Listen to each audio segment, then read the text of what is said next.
Well, hello there. And welcome to what is possibly going to be the beginning of the descent into insanity that is my FNAF recreations. I don't know why. I don't know why I know why I started this. It's because I wanted game accurate door. The amount of times I've been building FNAF 1 locations, and the thing that made me want to start doing this, that made me start doing this in the first place, was me wanting to get game accurate doors to FNAF 1. Other than that, I've just been making FNAF recreations of FNAF locations specifically, but you get the point. Man, why am I getting such a big case of deja vu with this? Whatever. Welcome to The Return to Bloody Nights, a recreation of the game by the same title, actually. Now, obviously I didn't make the nights itself, I only made a crappy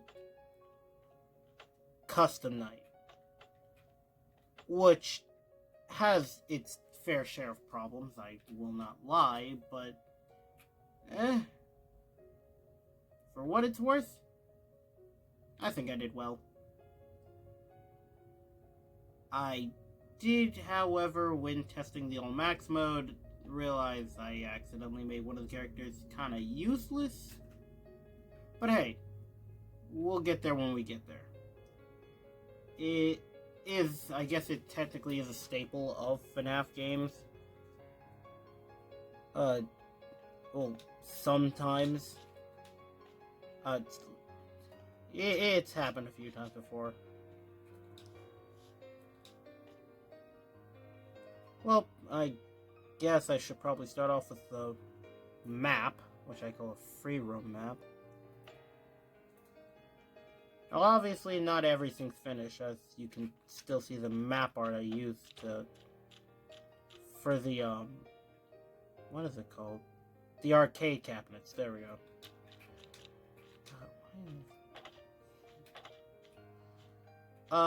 Obviously, reception, you know, where you just get, where you register for birthday parties, special events, yada yada.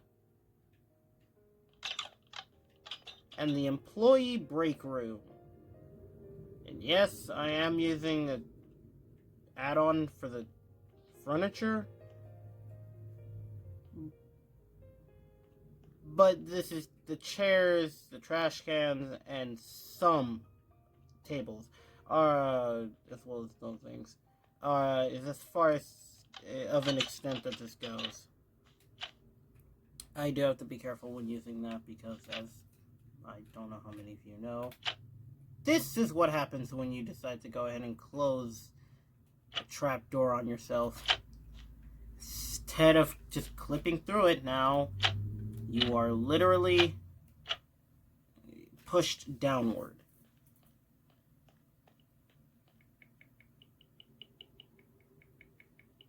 I'll get to that later. Anyway, welcome to the main area. As you can see, I've put up way too many posters, I think. This is, again, supposed to be a recreation of The Return to Bloody Nights, and I tried my best. I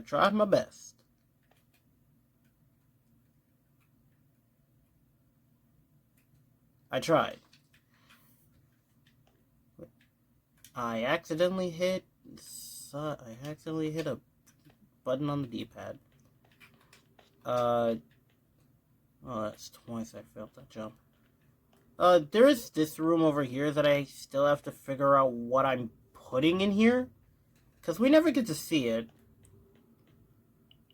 at all. And here we have this room, which I decided to go ahead and put a ball pit in.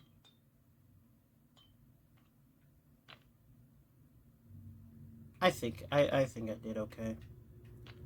And obviously, well, The reason why he's called P Fredbear is because I believe he's the prototype springs, because they're the prototype spring suits, springlock suits.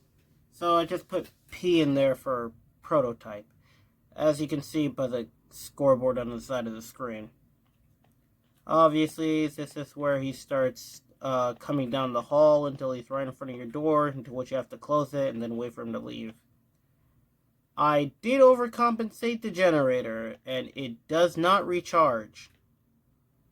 Specifically due to that part being a headache for me to figure out, so I decided not to have it recharge. These are just statues for the bathrooms. Women's, men's. I don't know which is which, so I just decided to go ahead and say, yeah, that's okay. You say, yeah, that's fine. And of course, posters galore. The parts and service room does need a lot more decoration than just this puny table and Spring Boy over here. The prototype Spring Boy. Correction. Nothing in these rooms. I'm planning on turning them into party rooms. This has nothing yet. I'm starting to notice exactly how little this place is decorated. Also has nothing. Also has nothing. And then back to this. Man, this place is, it's rough. I also thought this was a neat thing to put, even though you can literally walk right through it without any problems, because they're supposed to be window curtains. And obviously, can't go anywhere without a prize counter. That'll get annoying after enough. Well, let's not stick around long enough to find out. Oh yeah, by the way, the inspiration for that came from a video I was watching. I can't remember the name of the guy, but it was basically from when he tried remaking a custom FNAF 1 map, mixing in both. Oh, I think it was when he tried to challenge himself to use less than 100 mod blocks, and not individual ones, but 100 types of mod blocks. Oh yeah, I forgot to go ahead and say this, but arcade, tiny arcade. I only modeled the layout of this building based off of the map you see when you're on the cameras.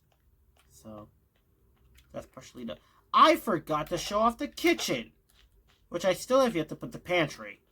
But yeah.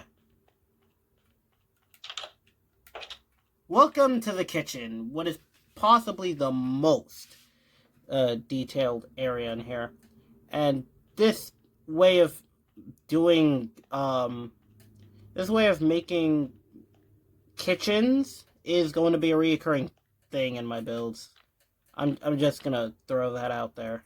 It is going to be a repeater. But yeah, that's the kitchen.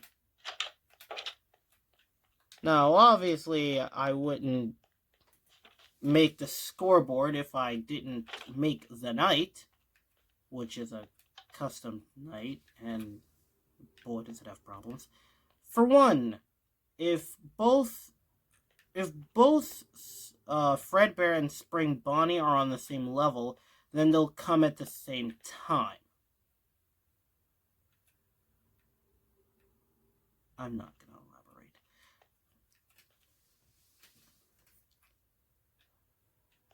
These two are their own can of worms. I ended up giving this guy a sound cue because matching that up with when he's on the camera, where you would have to close the door before he gets there, it's hard to pinpoint, and I do want to be generous with the build-up time I give the player, and I really do not feel like being that guy, so... With that being said, however, that's that. Now, I could have made it so that if you tried to go below 1, it would just not do anything. But that's too much work for me, and I don't feel like doing that. So what I did is, if you go below 1, you're put to 10. You go over 10, you get put back to 0. That's how this works, and that is how this rolls. And it is also very, very convenient when using buttons in the situation. By the way, these used to be levers, but thanks to the update that this game got with the trials, with the trial chambers, I was able to turn these into switches. And why, you may ask? Well, I would have to go ahead and break out the map to go and show you that, but you get special privileges. So, by using, what are these called? Waxed oxidized copper bulbs. Did I need to go with the waxed version? No, probably not. But did I? Yes, I did. And I do not regret it. Now, the thing I'm going to point out is the cupcake, in particular. The cupcake was supposed to be one of those distraction characters that blocks camera view on certain cameras at certain times.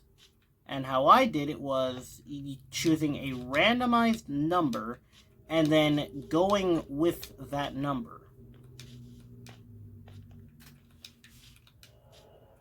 Well, it chooses a random number between 1 and 8 because I made 8 cameras, because there are only 8 cameras, surprisingly, so at least the camera count is accurate, surprisingly enough.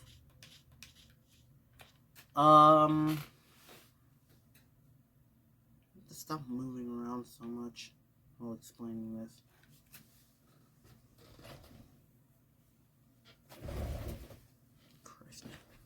And I lost my train of thought. Well, this is fun. Anyways, right. Cupcake, distraction on camera. I tried doing that with a armor stand. It did not give me the result I wanted. So I decided to just go ahead and have the cupcake disable certain cameras and instead have the camera be changed to something else and then changed back. Now, something I did run into, which pissed me off on a grand scale, was while playing the knights and with the cupcake active, occasionally, the player's camera is set to cam 2. Is that a bad thing?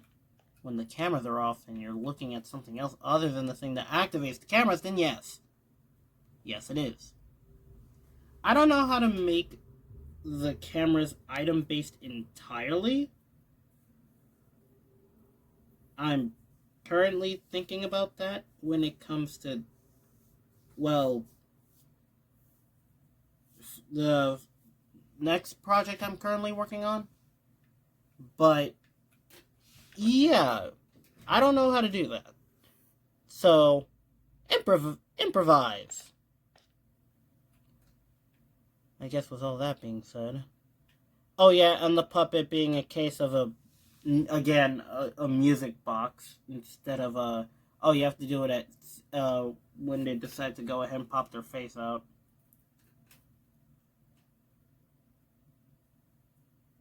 You know, or I could just go ahead and have it so that it automatically resets the character, therefore giving you time to check the bloody cameras, which I actually just might go ahead and do.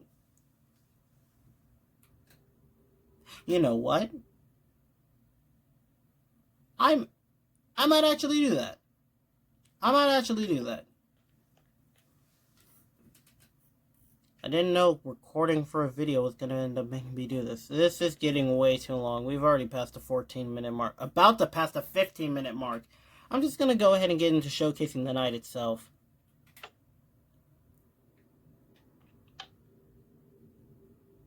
I should probably go ahead and turn the sound.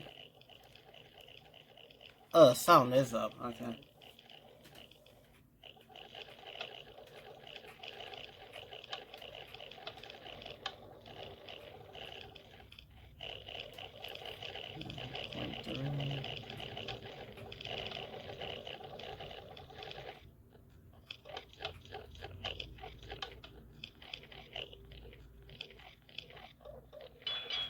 And that would be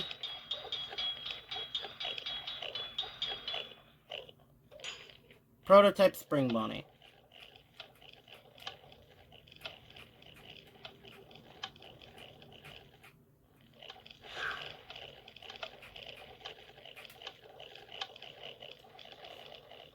Also, what the puppet does when they do get out of the box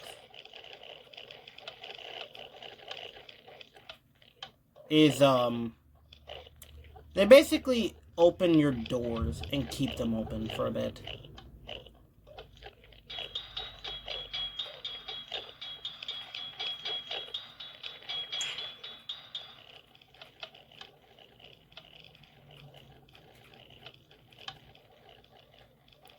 I also made it so that when you check the light, at any time, if either Spring Bonnie or Fredbear are there, it will make a sound.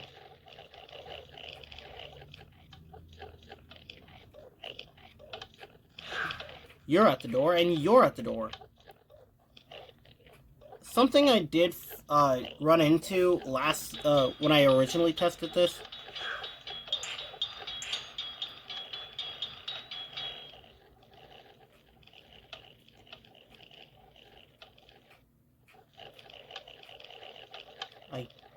Is the fact that at one point both doors just opened for no reason, and I got killed for it. But you see the fact that I'm not using the cameras at all, right? Which would be that lever in the middle.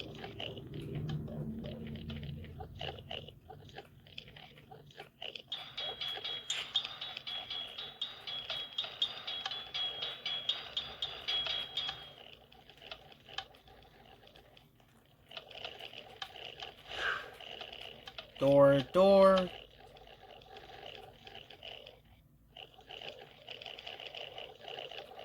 This is basically what I do, like, every night.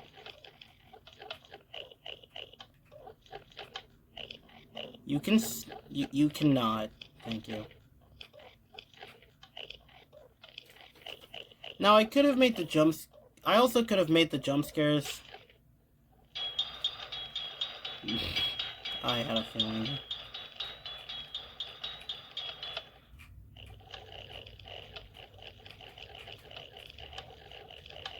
I could have made it so the jump scares specific to where you see their jump scare at, but that felt overcomplicating, and I feel like doing that. No.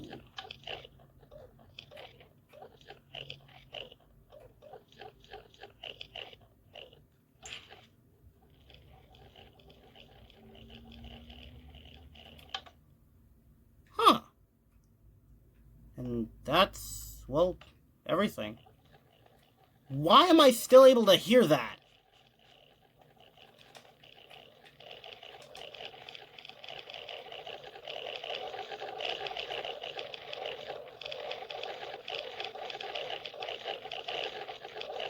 Ayo, buddy, you good?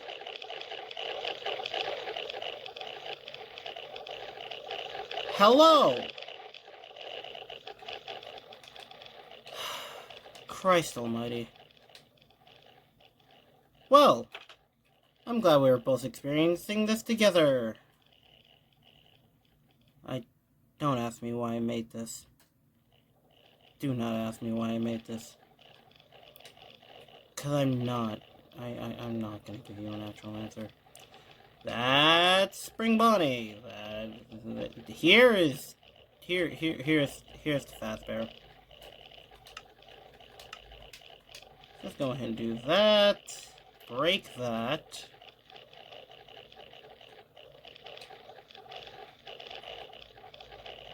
You know, or I could just go ahead, grab a random button, and just, take that. And where is a good spot to...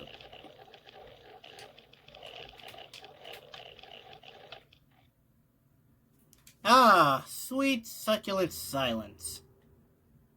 Now, what did I say about the puppet? Oh, yeah, right. Oh, yeah, the towers upon towers over there are the different difficulties. That's just how I did it. I'll get into them in a second. Okay, and this is... Oh, that's the test for the bloody thing. That also tests for it.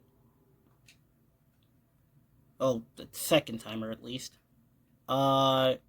This tests for the block of barriers. Well, this tests for if the number goes over 51, which I will not need in a few seconds. So I might as well just go ahead and get rid of this, saying that I'm going to end up...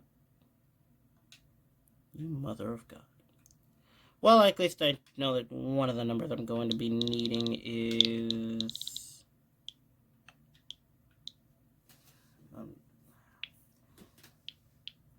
the absolute utility of not needing to go ahead and just lock in because of the fact that you can't touch the screen. Oh, wait, that should not... Whew! Okay. So every time you check on the puppet, that is what you get. Oh, I guess I should probably also mention that the puppet disables the cameras as well. Basically everything on the desk, leaving you pretty much defenseless for a bit. You know, because...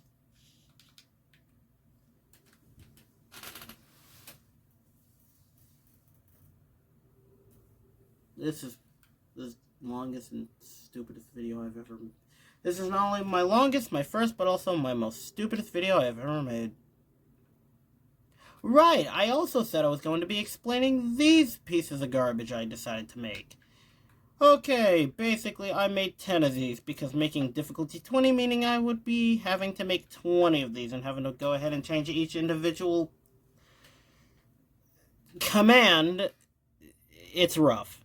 Specifically dealing with the tick speed of each one, and also dealing with the difficulty it tests for.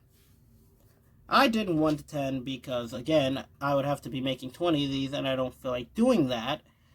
But more importantly, is that these things have to have power run through them, and all of them end up getting power, but depending on what difficulty you chose will depend on which one of these ends up letting a signal go through it, which will then send the signal to the command block draining the timer. And each one of these, from difficulty 1 to difficulty 20, do that. With each individual drainer, each individual command block that drains has a different set tick speed. With the differences being, I believe, yeah, it just goes down by 1 each time. Because if I decided to go ahead and make a gap, it would more than likely go past 20, which by that time it would be draining one every second plus, and I believe one of these idiots has a scoreboard that goes over 1,000. So they wouldn't be even attacked by the time the night's over, which I haven't yet to time the night specifically, which you can, if you paid attention, you'd actually find that the clock is literally a scoreboard as well, and you can find it on the side. Anyways, When that happens, where am I going with this?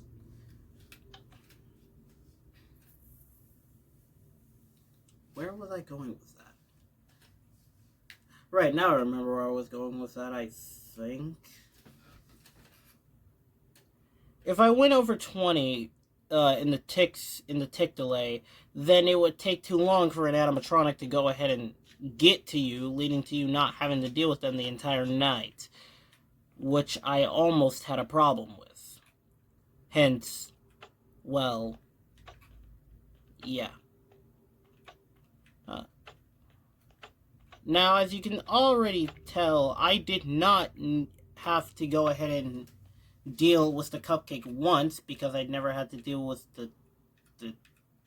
I didn't use the cameras.